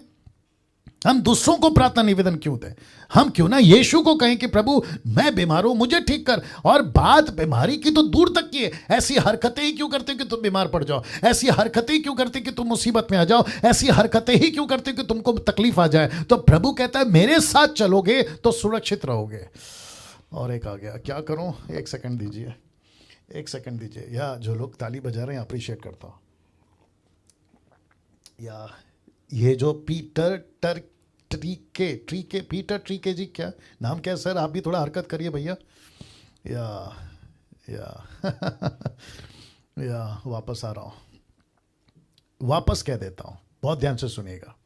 हम सभी अगर परमेश्वर के साथ हैं, हम सुरक्षित हैं। तो जब तक यीशु बोट में था, मैं वो बता देता हूं, जब तक यीशु बोट में था, मजाल है कि पानी बोट को डुबा दे। टाइटैनिक का जहाज थोड़ी है कि डूब जाएगा, ये यीशु का जहाज है ना। आ रही है ना बात समझ में? तो जब तक जीसस है, देखो मैं अभी इसमें नहीं घुसूंगा, बहुत टाइम चला जाएगा। पतरस डर गया था, बोला प्रभु हम मर जाएंगे, प्रभु हमको तकलीफ हो जाएगी। पता है क्यों? क्योंकि उसको नहीं पता था तब तक कि इसकी ताकत क्या है। लेकिन जिस दिन उसको यीशु की ताकत पता चल गई ना, उसने जन्म के लंगड़े को उठाकर खड़ा कर दिया। मैं रखूंगा उसको। ये होती है परमेश्वर की पहचान की ताकत, ये होती है यीशु को जानने की ताकत। ठीक है ना? तो वापस कहता हूं यूट्यूब वालों, किसी के तेल, पानी, रुमाल, किसी का हाथ, सर पे इतना हाथ रखवा लिए, कुछ लोग मेरे को फोटो में दिख भी रहे हैं, सर पे इतना हाथ रखवा लिए कि यहां के पूरे खत्म हो गए, ये इलाका पूरा खत्म हो गया। उनको पूछा सर आपका ये इलाका खत्म कैसे हो गया? बोला इतना प्रार्थना कराएं कि पास्टर जी जब हाथ रखते तो ऐसा पूरा दबा दबा के खत्म कर देते ये इलाका। तो क्यों इतना प्रार्थना करवा लिए थे? हद हो गए। और लेकिन लेडीज लोग बहुत स्मार्ट है, वो कहते हैं कि पास्टर जी कितना भी हाथ रखो सर पे दुपट्टा है, आप कुछ नहीं कर सकते। तो उनके बाल बचे हुए अभी तक। ये मजाक था। मैं फिर कहता हूं किसी के पास प्रार्थना करवाने की जरूरत नहीं है, आपको खुद प्रार्थना करना है, ये आपकी ताकत है ना। मुझे आगे बढ़ना होगा क्योंकि आज बहुत सारा पॉइंट्स है। तो ये हो गया अभी तक कि यीशु मसीह उनके साथ काम करता रहा और वचन को दृढ़ करता रहा ना। अब इसको देखिए, लिखा है take my yoke upon you. जो कि हिंदी कहता है मेरा जुआ अपने ऊपर उठा लो। आप सभी को पता है ना, इसको कहते हैं जुआ, इसको कहते हैं इंग्लिश में योग। जो दो बैलों के बीच की लकड़ी जिसको कहते हैं ना, उसको कहते हैं योग। तो पास्टर डैनियल ये बीच में क्यों आ गया? मत्ती की किताब उसका 11 का 28 क्या कहता देखो, लिखा है, हे सब परिश्रम करने वालों और बोझ से दबे लोगों मेरे पास आओ। इसको कहते हैं उद्धार पाओ, मेरे पास आओ, उद्धार पाओ, मैं तुमको उद्धार दूंगा। दूसरे शब्दों में मैं तुमको विश्राम दूंगा। लेकिन अगला ही वचन 29 कहता है, मेरा जुआ अपने ऊपर उठा लो और मुझसे सीखो क्योंकि मैं नम्र और मन में दीन हूं और तुम अपने मन में विश्राम पाओगे। तो इसको कहते हैं कि यीशु का उद्धार पाना और उद्धार पाते ही उद्धार के मकसद को समझना और यीशु के सेवा में लग जाना। ये आ गया यीशु की सेवा में लग जाना। तो दूसरे शब्दों में अब थोड़ा बर्दाश्त करो, ठीक है ना। दूसरे शब्दों में आप कौन है पता है? आप यीशु के खेत में यीशु के बैल। हाँ, आप यीशु के खेत में यीशु के बैल। बैल को इंग्लिश में क्या कहते हैं? जो भी है, ठीक है ना। वापस आता हूं, यीशु के खेत में यीशु के बैल। एक बैल इस तरफ, दूसरा बैल यीशु के साथ। तो इसका मतलब है, मैं रखूंगा उसको भी, यीशु कहता है मेरे साथ काम कर। तो यीशु क्या है? मरकुस का किताब क्या कहता है? सेवक। सेवक का क्या मतलब है? एक बैल जो है ना, एक हो गया पुरुष, एक हो गया लायन, एक हो गया उकाब, चौथा क्या है जो प्रकाशित वाक्य में? बैल। बैल ही है ना वो। तो यीशु कहता है मैं हूं वो पहला बैल और डैनियल तू है दूसरा बैल। एक में मैं लगा चुका हूं, दूसरा तेरा वेट कर रहा हूं। तूने उद्धार पा लिया है लेकिन तू पिज्जा बर्गर में बिजी है, तू थिएटर में बिजी है, तू संसार में बिजी है। दूसरा बैल कब आएगा ये मेरा वेट कर रहा था। वैसे ही जितने लोग आप लोग हैं ना, आपका भी यूट्यूब वालों, आपका भी वो वेट कर रहा है कि एक तरफ तो यीशु है लेकिन दूसरी तरफ वो तुम्हारा वेट कर रहा है। लिखा है मेरा जुआ अपने ऊपर उठा लो, मेरा जुआ अपने ऊपर उठा लो। सीधे मुझसे सीखो, मैं तुमको बताऊंगा कि मिनिस्ट्री क्या करना है। आंकड़ा फिर 420 वाला आ गया आज। ओके वापस आ रहा हूं ना। एक चित्र दिखा रहा हूं, देख लीजिएगा। पतरस को यीशु का 3 बार पूछना। पतरस को यीशु का 3 बार पूछना। आज पता नहीं लेट हो जाएगा शायद, फिर भी देखते क्या होता है। पतरस को यीशु का 3 बार पूछना। आप सभी को मैंने पतरस का परिचय कराया था, लेकिन मैं आपको बताता हूं कि यीशु के जी उठने के बाद, बहुत ध्यान से सुनना, बहुत गहरी बात और बहुत ज्यादा लॉजिक बात करने जा रहा हूं, प्लीज उसको ध्यान से सुनेगा, ठीक है ना। पतरस को यीशु का 3 बार पूछना। मैं अगर यीशु के साथ होता उन दिनों में तो मैं यीशु को पूछता, यीशु जी आप जिसको पूछ रहे हो ना 3 बार, ये वही पतरस है जो आपको 3 बार धोखा दे गया। इस पतरस के पीछे आप क्यों पड़े?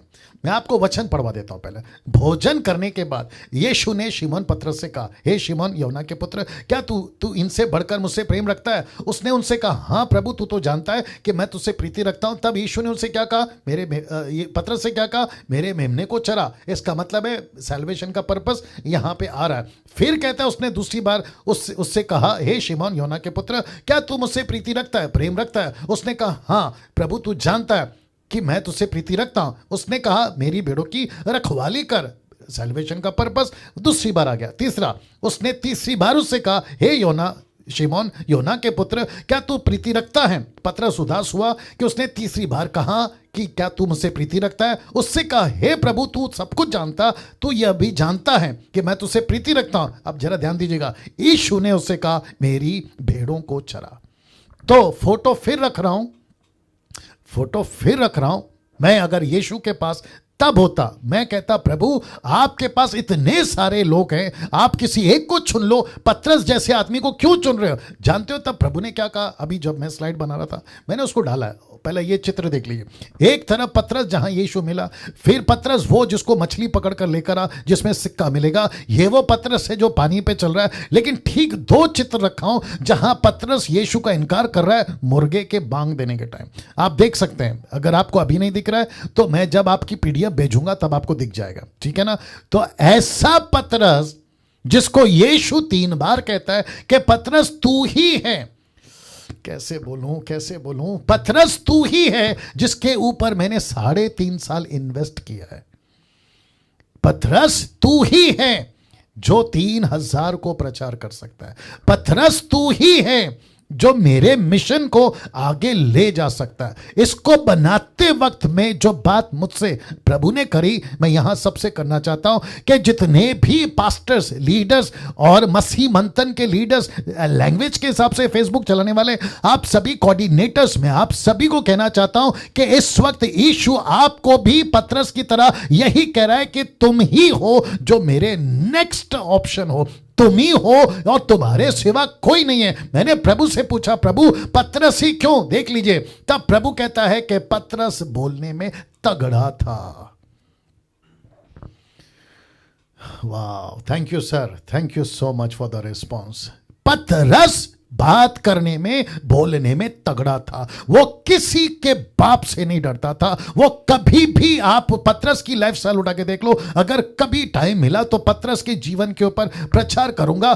कभी भी, कहीं भी, किसी से भी बात कर सकता था। ये ऐसा व्यक्ति था। कौन? पतरस। और जिसके चलते जब पतरस के ऊपर पवित्र आत्मा उतरा, यह पतरस ही था जो 11 लोगों के साथ खड़ा हुआ और उसने प्रचार किया, जहां 3000 लोगों के हृदय छिद गए, पेनिट्रेट हो गए, ऐसा वचन कहता है। ऐसा व्यक्ति था जिसके चलते परमेश्वर को पता चल गया था। उसने कहा कि पतरस मेरी भेड़ों को चरा, मेरी भेड़ों को चरा। बोला, पतरस सोचा होगा, प्रभु मैं क्यों, मैंने तो आपको धोखा दिया है, मैं वो व्यक्ति हूं जो आपके साथ कभी ठीक से नहीं चला। पतरस को यीशु ने बोला, बेटा तेरा सब कमजोरी मुझे पता है, लेकिन उसके बावजूद मैं तुझे चुन रहा हूं क्योंकि मैंने तेरे ऊपर 3.5 साल इन्वेस्ट किया है। मैंने तुझे अच्छे से ट्रेन किया है, मेरी बहुत सारी बातों को तू जानता है। और जिसके चलते परमेश्वर पतरस के पास आता है और कहता है कि बेटा तू ही बात करेगा। और आप सभी जानते हैं कि पतरस की मौत कैसे हुई। उसने कहा, प्रभु आपको सीधा क्रूस पे मारा है, मैं उसके योग्य नहीं हूं, लेकिन मुझे भी क्रूस पे मारो। लेकिन इतिहास कहती है, हिस्ट्री कहती है, क्रूस को उल्टा करके उसको मारा गया। यही पतरस है जिसने 3 जन्म के लंगड़े को, इसने प्रेरितों का 3 अध्याय में यह बोलने वाला था, जन्म के लंगड़े को इसने यीशु के नाम से खड़ा कर दिया। यीशु के नाम से। ठीक उसके बगल में ये वही पतरस है। कैसे बताऊं, शब्द कम पड़ रहे हैं। ये वही पतरस है जो ऊपर बैठकर भी परमेश्वर इस पतरस का हाथ नहीं छोड़ रहा है। स्वर्गदूत को भेजा, कहा पतरस को ही बोलो कि जेल से छुड़ाओ और उसको कहो कि जाके प्रचार करे। आप देखिए क्या परमेश्वर का प्यार इस पतरस के ऊपर आ गया था कि पतरस तू ही काम कर सकता है। मैं फिर कहता हूं कि ऊपर बैठा परमेश्वर मुझको, आपको, निर्जला जी, बाकी जितने प्रीचर्स हैं, सबको यही कह रहा है कि तू ही मेरा ऑप्शन है, तू ही मेरा ऑप्शन है, तू ही मेरा ऑप्शन है। Can you believe this? और यही वजह है जो 7-8 साल पहले मुझे पता चली। मेरे 20 साल के वर्शिप मिनिस्ट्री में मैंने इस बात को नहीं समझा था और मेरे को 7-8 साल पहले पता चला कि प्रभु मैं ही तेरा ऑप्शन हूं। अगर मैं ही तेरा ऑप्शन हूं तो मैं काम करूंगा। और यही वजह है कि बहुत सारा सैक्रिफाइस लाइफ अभी मैं जी रहा हूं। यही वजह है, बहुत सारा सैक्रिफाइस लाइफ जिसके चलते परमेश्वर आपके बीच में मुझको और आपको लेकर चल रहा है। तो मैं फिर कहता हूं, यह पतरस था जिसको परमेश्वर ने अद्भुत तरीके से चलाया। पतरस की प्रार्थना क्या थी पता है? उसने कभी पैसा नहीं मांगा, उसने कभी गाड़ी बंगला नहीं मांगा। उसकी प्रार्थना क्या थी पता है? मैं रख रहा हूं, प्रेरितों की किताब उसका 4:29, एक्ट चैप्टर 4:29 कहता है कि अब हे प्रभु, मतलब वो यीशु से प्रार्थना कर रहा है कि अब हे प्रभु उनकी धमकियों को देख और अपने दास को यह वरदान दे कि तेरा वचन बड़े हियाव से सुनाए। हमको किसी प्रकार का, एक्सक्यूज मी, हमको किसी प्रकार का पैसा नहीं चाहिए, किसी प्रकार का रोम की सरकार का फेवर नहीं चाहिए, कोई राजा हमको सपोर्ट करे नहीं चाहिए। लेकिन उसके बावजूद यह कहता है कि उनकी धमकियों को देख और हमको ऐसी ताकत दे कि हम तेरा वचन कैसे सुनाए, बड़े हिम्मत से सुनाए। मैंने इसलिए कहा था कि पतरस बोलने में तगड़ा था, पतरस बोलने में तगड़ा था। अगर वही पतरस आज आ जाए, पतरस के जैसा नेचर आज आ जाए, पतरस की जैसी हिम्मत आ जाए तो मैं समझता हूं कि हर इलाके में 3-3 हजार बदलेंगे। हर इलाके में 3-3 हजार बदलेंगे। क्या बात है, क्या बात है, क्या बात है ना। क्योंकि वक्त को भी ध्यान रखना है, मैं थोड़ा स्पीड जा रहा हूं। मेरी माता की गर्भी से मुझे ठहराया। यह व्यक्ति कौन है? अद्भुत कैरेक्टर जिसका नाम है पौलुस। मेरे मां के पेट से उसने मुझे ठहराया। तो इसका मतलब है ये जो नीचे गिरा है ना पौलुस, यूट्यूब वालों आप भी देख लो, ये जो पौलुस नीचे गिरा है ना, ये इसलिए नीचे गिरा है क्योंकि इसके ऊपर प्रभु की रोशनी आ गई थी। ये दमिश्क जा रहा था घोड़े के ऊपर परमेश्वर की कलीसिया को नाश करने, लेकिन परमेश्वर ने उसके मां के पेट से इसको चुना था कि एक दिन तेरा उद्धार करूंगा और मेरी सेवा में पूरा इस्तेमाल करूंगा। और फिर कहता हूं कि सैल्वेशन का पर्पस समझा रहा हूं, सैल्वेशन का पर्पस, मकसद समझा रहा हूं।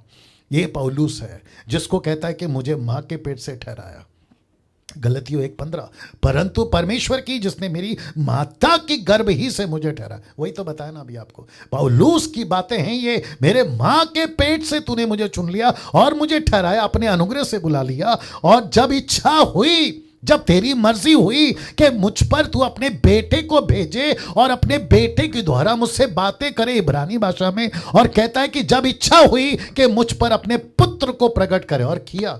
घोड़े पे जा रहा था ना, तब अपने बेटे को प्रकट किया कि अन्य जातियों में उसका सुसमाचार सुनाओ।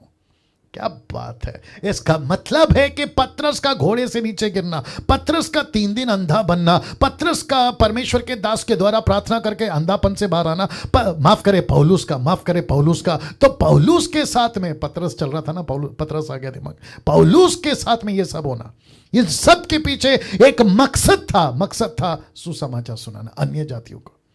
मैं आपको पूछता हूं यूट्यूब वालों, और जितने अभी देख रहे हैं 418 लोग, मैं उनको भी पूछना चाहता हूं, आपने डीटी ज्वाइन करी, आपका बहुत बहुत धन्यवाद। आप डिसाइपलशिप ट्रेनिंग में आ गए, आपका बहुत बहुत धन्यवाद। आप मुझे अभी सुन रहे हैं, आपका बहुत बहुत धन्यवाद। लेकिन व्हाट इज योर पर्पस? आपके जीवन का मकसद क्या है?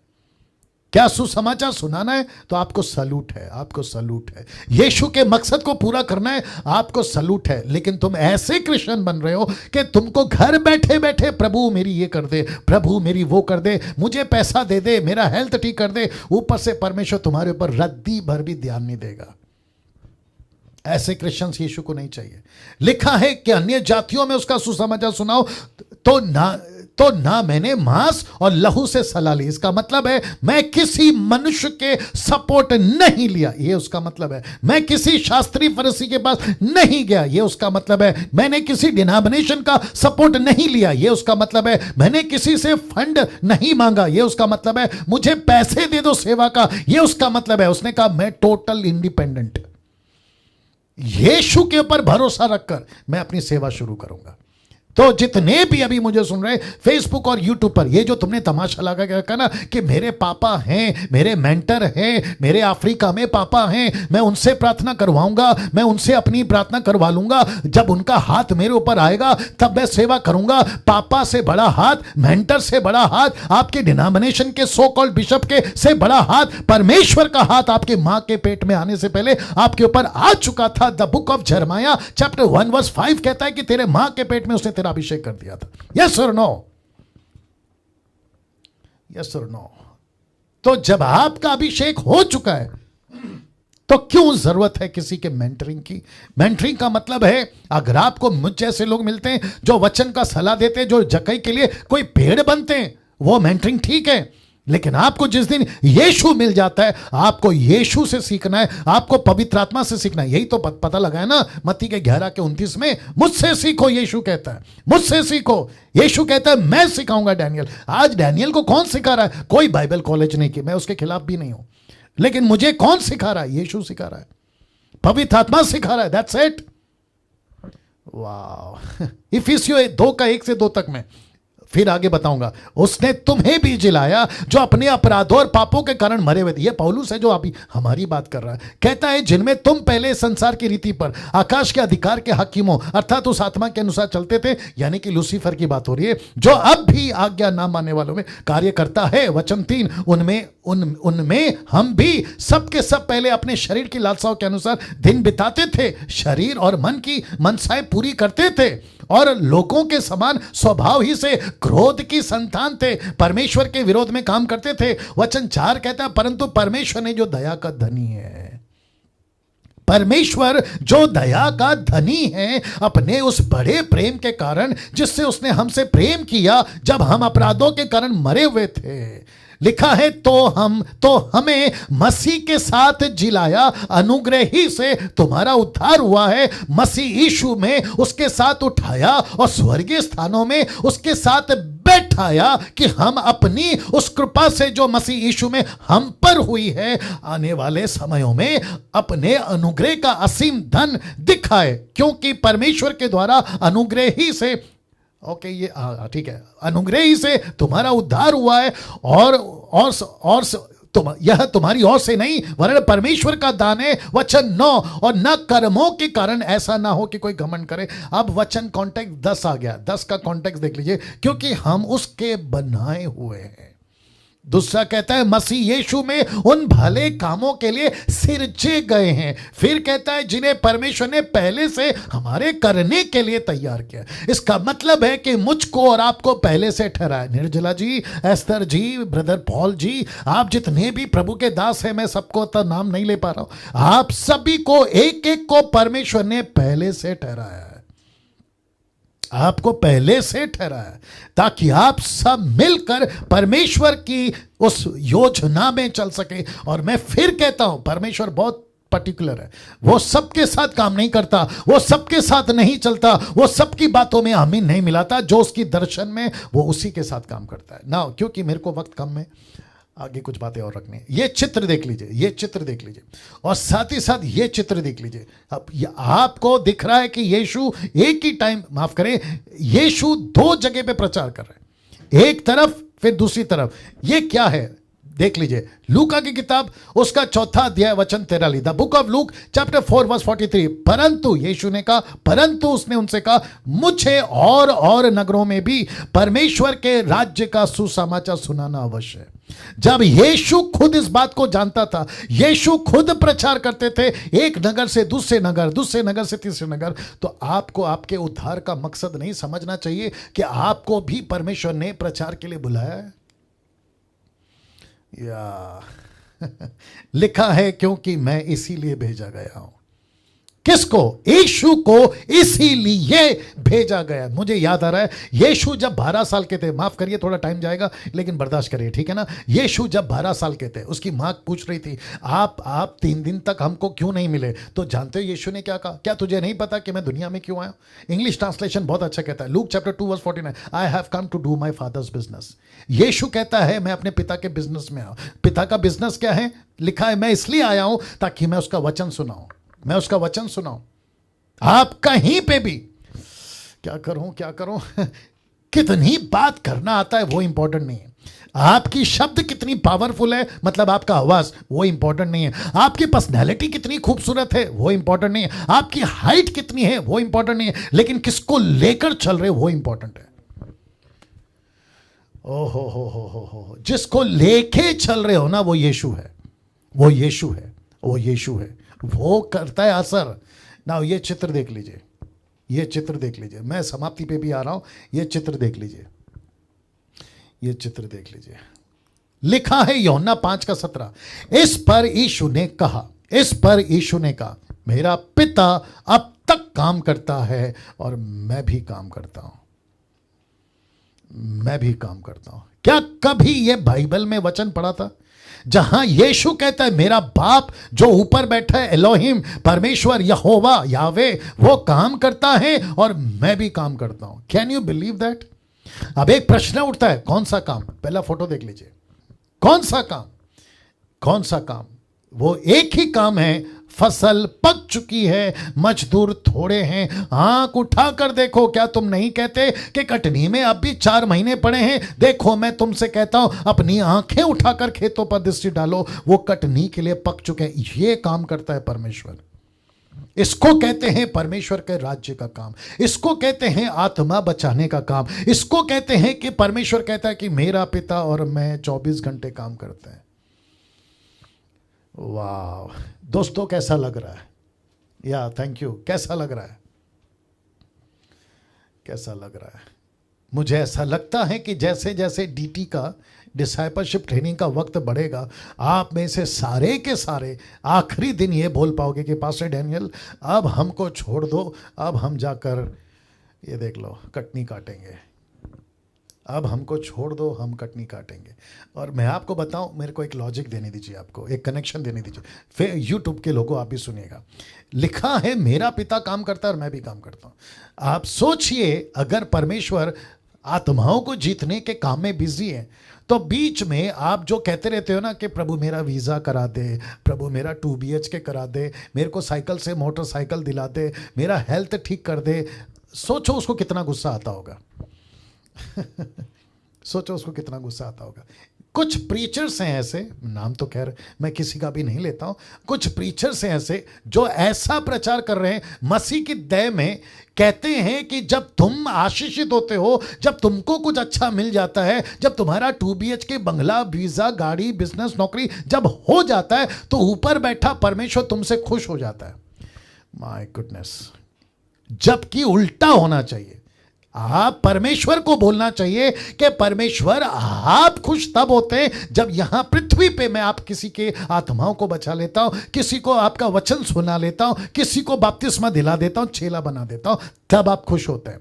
तो अक्सर क्या बोला जाता है कि हम खुश कैसे होंगे, वो परमेश्वर खुश होता है। परमेश्वर को उल्टा बोलो कि प्रभु जब आप खुश होते तो हम खुश होते। आई थिंक आप लोग समझ गए होंगे, आप लोग समझ गए होंगे। या अभी तक क्या पता था, हमको खुश होना है, लेकिन ये DT आपको क्या बता रहा है, उसको खुश करो। मैं फिर कहता हूं, उसको खुश करो। जिस दिन वो खुश, ऑटोमेटिकली आप खुश।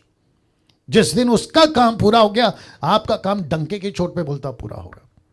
ये गलत प्रचार कर रहे यूट्यूब वालों, आप लोग भी बी केयरफुल। तो मैं ये आपको बता चुका हूं, अब मैं समाप्ति पे भी आ रहा हूं। यूहन्ना 15:16 क्या कहता, देखो, लिखा है तुमने मुझे नहीं चुना पर मैंने तुम्हें चुना है। क्यों चुना है वो भी बताता हूं। लिखा है तुम्हें ठहराया है ताकि तुम जाकर फल लाओ। सी, मेरा उद्धार क्यों हुआ है, उसका यह पर्पस है। मैंने बपतिस्मा क्यों लिया, उसका यह पर्पस है। मैंने अपना जीवन प्रभु को क्यों दिया, उसका यह पर्पस है। अगर यह पर्पस पूरा नहीं किया, मैं आपको सच बता रहा हूं, नरक में खूब डंडे पड़ेंगे, खूब डंडे पड़ेंगे। आपको बहुत संभलना होगा। यह मकसद है।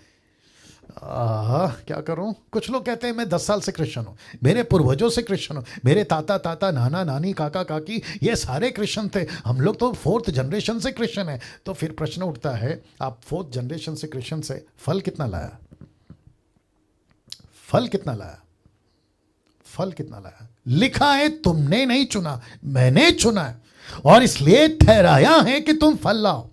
1 कुरिन्थियों 3:9, क्योंकि हम परमेश्वर के सहकर्मी, इंग्लिश वर्ड है कोवर्कर्स, सहकर्मी, हम परमेश्वर के सहकर्मी है। इसका मतलब है एक बैल यीशु है तो दूसरा बैल आप और मैं है। आपको याद आ गया ना योक, एक तरफ यीशु है तो दूसरी तरफ आप हैं। अगर यीशु काम कर रहा है तो आपको भी काम करना होगा, आपको भी काम करना। हमारे उद्धार का सबसे बड़ा मकसद आपके बीच में रखने जा रहा हूं, और वो है 2 कुरिन्थियों 5:18, फिर उसके बाद खत्म करूंगा। 5 से 18 तक का 20 जिसमें लिखा मेल मिलाप की सेवा, मेल मिलाप की सेवा, ये आखिरी है, उसके बाद खत्म करूंगा, ठीक है ना। सुनिएगा, लिखा है सब बातें परमेश्वर की ओर से, लिखा है कि सब बातें परमेश्वर की ओर से हैं, जिसने मसीह के द्वारा अपने साथ हमारा मेल मिलाप कर लिया। हम सबका मेल मिलाप कर लिया। और मेल मिलाप की सेवा किसको सौंप दी, स्वर्गदूत को। ताली बजाकर प्रभु को धन्यवाद देंगे, है ना। क्या स्वर्गदूत को सौंपी है, नहीं। क्या मूसा को सौंपी है, नहीं। क्या अब्राहम को सौंपी है, नहीं। क्या माइकल गैब्रियल को सौंपी है, नहीं। क्या पौलुस और पतरस को सौंपी है, नहीं। लिखा है मेल मिलाप की सेवा हमको सौंपी है। जो अभी बैठ के देख रहे हैं ना, आपको सौंपी है, पुरुष हो या स्त्री हो, उनको सौंपी है। कौन सी सेवा, मेल मिलाप की सेवा, जिसको इंग्लिश में कहते हैं रिकंसिलिएशन मिनिस्ट्री, रिकंसिलिएशन मिनिस्ट्री। और जिसके चलते परमेश्वर कहता है कि उसकी ओर से ये बातें हैं, किसी और की तरफ से नहीं। और मेल मिलाप की सेवा हमें सौंप दी। और वचन 19 क्या कहता है, देखो, अर्थात परमेश्वर ने मसीह में होकर अपने साथ संसार का मेल मिलाप कर लिया, उनके अपराधों का दोष उन पर नहीं लगाया, और उसने मेल मिलाप का वचन हमें सौंप दिया। इसका मतलब है मत्ती की किताब आपको सौंपी है, मरकुस की किताब आपको सौंपी है, लूका की किताब आपको सौंपी है, योना की किताब आपको सौंपी है। उसके बाद के जितने भी परमेश्वर के दासों ने लिखा है वो वचन, मेल मिलाप का वचन। यूहन्ना 3:16, परमेश्वर ने जगत से प्रेम किया, उसने अपना बेटा दे दिया ताकि जो कोई उस पर विश्वास करे वो नाश ना हो, बचेगा और अनंत काल का जीवन पाएगा। ये वचन आपको दे दिया। अब आप सोच के देखो, अपराधों का दोष उन पर नहीं लगाया। इसका मतलब है कि जो भी पापी इस वक्त में दुनिया में है और अगर YouTube के माध्यम से मुझे सुन रहा है, यहां की कोर्ट कहती है कि अगर किसी का कत्ल करोगे तो तुमको सजा है, उसकी पेनल्टी भरो। लेकिन यीशु कहता है कि तुमने जितने पाप किए उसकी पेनल्टी पहले से भर दी गई है और वो पेनल्टी यीशु ने भरी है। और कहता है कि दोष नहीं लगाऊंगा, किसी प्रकार का एलिगेशन नहीं लगाऊंगा। You are not guilty, not guilty, not guilty, because Jesus has paid the penalty. क्या बात है। और कहता है कि मेल मिलाप का वचन उसने मुझको दे दिया, आपको दे दिया। ये रखकर, माय गुडनेस गेट रेडी, ये रखकर तुम घर पर कैसे बैठ सकते हो, ये रखकर तुम आराम से कैसे सो सकते हो, ये रखकर तुम कैसे अपनी जिंदगी मनमानी से जी सकते हो। लिखा है मेल मिलाप का वचन हमें सौंप दिया। और फिर वचन 20 कहता है कि हम मसीह के राजदूत हैं। मानो परमेश्वर हमारे द्वारा समझाता है। हम मसीह की ओर से निवेदन करते हैं, मुंबई के लोगों, महाराष्ट्र के लोगों, नेपाल के लोगों, अफ्रीका के लोगों, दुनिया के लोगों, हम विनती करते हैं कि परमेश्वर से मेल मिलाप कर लो, परमेश्वर से मेल मिलाप कर लो। क्या गजब की चीज आज आप परमेश्वर की बात से सुन रहे हैं। कैसा लग रहा है? सिर्फ थंब बता दीजिए, कैसा लग रहा है? या यहां कुछ हो रहा है, यहां कुछ हो रहा है। अगर नहीं हो रहा है तो तुम्हारे पास पत्थर का दिल है। लेकिन अगर आज रात तुम सुकून से नहीं सो पाए, इसका मतलब यहां कुछ हुआ है। आपके आंख अगर भीग नहीं रहे तो इसका मतलब है कि आपको यहां कुछ नहीं हुआ है। अगर भीग रहे तो यहां कुछ हुआ है। आप अगर बेचैन है अभी यह प्रचार सुनकर, तो यहां कुछ हुआ है। और मैं जानता हूं कि कई लोग हैं जिनको यहां कुछ हो रहा है अभी, और कह रहे हैं कि यस पास्टर डैनियल, यह सत्य हमसे क्यों छुपाया गया कम से कम 2 डेकेड से। हम बिजी थे गानों में, परमेश्वर की गीत की बात कर रहा हूं। हम बिजी थे गानों में, हम बिजी थे वर्शिप में, हम बिजी थे म्यूजिक में, हम बिजी थे इंटरटेनमेंट में, हम बिजी थे परमेश्वर के पास प्रार्थना कर में। अरे क्या प्रभु का दास आया, अरे क्या बोलता है, अरे क्या प्रार्थना करता है, फूंक मारता है, हजारों लोग नीचे गिरते, कोट घुमाता है हजारों। ये क्यों चाहिए आपको, जबकि परमेश्वर ने कहा कि तू राजदूत है, तू राजदूत है। तुझे असली काम छोड़कर तू टाइम पास क्यों कर रहा है, प्रभु पूछ रहा है आज। अब बाकी का कल क्योंकि टाइम बहुत हो गया है, बाकी का कल, बाकी का कल या और विषय होगा, बहुत अद्भुत टॉपिक है। क्या हम अपना उद्धार खो सकते हैं? क्या हम अपना उद्धार खो सकते हैं? इसके ऊपर कल बात करूंगा, ठीक है ना। एक प्रार्थना करते हैं और है ना समाप्त करते हैं। आइए प्रार्थना करते हैं।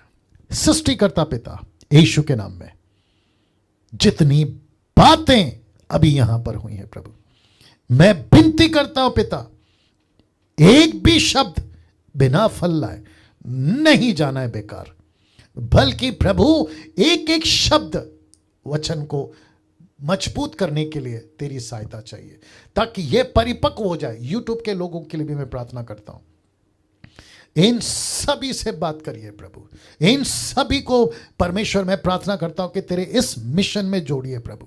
क्या अद्भुत सेवा है प्रभु, किसी के पास नहीं है। क्या क्या क्या सौभाग्य है हमारा, क्या प्रिविलेज है हमारा कि सृष्टिकर्ता की सेवा कर पाएंगे। ये समझने का एहसास दीजिए प्रभु। आदर महिमा आपको देता हूं, कल हम फिर जुड़ सके ऐसा कृपा दीजिए यीशु के नाम से, आमीन।